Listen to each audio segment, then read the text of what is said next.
the Gospel of John, chapter 16, beginning at verse 20. Jesus is speaking, and here's what he says.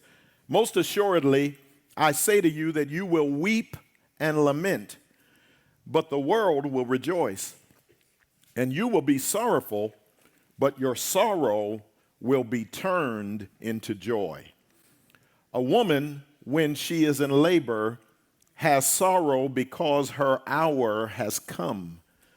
But as soon as she has given birth to the child, she no longer remembers the anguish. Now, let me just pause and say he's not literally, Jesus isn't speaking literally there as though she doesn't remember it cognitively, that it was a very painful childbirth. That's not literal. When it says you won't remember it, y'all know good and well some of y'all still remember. Come on. So he's not making the point that you've had amnesia about the pain. He's just comparatively saying that pain was temporary, but after a while, you don't focus on that continually because you're so glad for what it produced. It produced this child. That's what he's after. The sisters did have, most of y'all did have significant pain. Let me hear some mothers say amen. Yes, indeed, absolutely. Jesus is aware of that. I'll never forget when we were having our firstborn in 1984. Our firstborn, Alicia, came into the world, and there we are in the hospital, and I'm just in there, and I'm just amazed. I've never been in a maternity ward before, and they had Meredith hooked up to this machine that showed you the contractions. I said, oh my goodness, this is a machine, and I'm sitting in there, and I'm looking, and I'm seeing the thing go, and they said, now when that goes up, that means she's having, and I was just fascinated. I'm sitting there, and she's sitting there trying to have our child, and I'm looking at the machine, and I saw one come out. I said, oh baby, you're having a contraction. I'll never forget, I said it. She said, I know.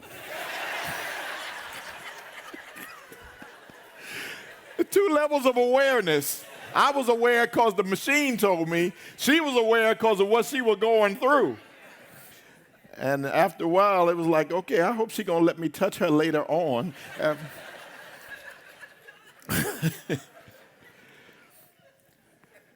So Jesus said you won't remember it, only a comparative term to say compared to the joy of the childbirth. And then he goes on to say that therefore you have sorrow, but I will see you again, and your heart will rejoice, and your joy no one will take from you. Let me talk to you about pain. Here's the first thing. Pain is inevitable. Pain is inevitable. Pain is not for certain people. Pain is for everybody. If you're on earth, if you're walking around, you're going to deal with pain. Pain has nothing to do with you being out of the will of God. Pain has to do with you being a human being on planet Earth. You are going to deal with some pain. Notice Jesus is saying the people who are about to weep and lament are his followers. These are people who have followed him for the past few years as he invited them, come and follow me. They've been following him. He's not rebuking them saying, because y'all don't live right, you're going to have pain. That's not what he's saying. In fact, just the opposite is true. Because you're followers of mine, when I leave, you're going to miss my presence, and you're going to sense how people have felt about me, because when I'm gone, they're going to come after you. But he says you're going to go through pain. It is inevitable. I need somebody to start at that place. You are dealing with pain not necessarily because of anything you did wrong. You're dealing with pain because you exist on this planet. Now, it is true, some of us, and I'll cover it as I move through this short series, some of us brought some pains on ourselves. I need you to stay with me on that too, because one of the things you want to learn as you go through life is to find out where the pain came from. And some of us don't have to look too far. There are certain brands of pain in your life. You brought that on yourself.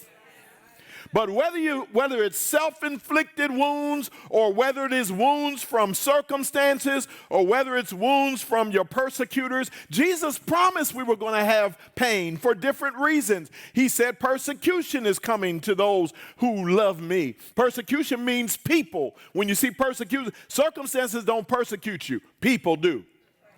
If you're going through persecution, that means people don't like you. People are coming against you. People resent you. And sometimes we have that pain. Jesus promised it. He said we're going to go through tribulation. That's circumstantial pain. That's things that are happening that are not going your way. And that's going to happen in your life. And so no matter whether it is circumstantial, no matter whether it is people, no matter what's going on, we're all going to deal with some pain. Do not ask the Lord for a pain-free life. He cannot answer that prayer. You are going to deal with some pain. Hey, thanks so much for viewing today. I hope you were blessed. Listen, if you want to receive all of the videos that we post, simply subscribe by pressing the button on your screen. We'd also like to encourage you to share this information with others so that they too can be blessed. God bless you, and we'll talk to you soon.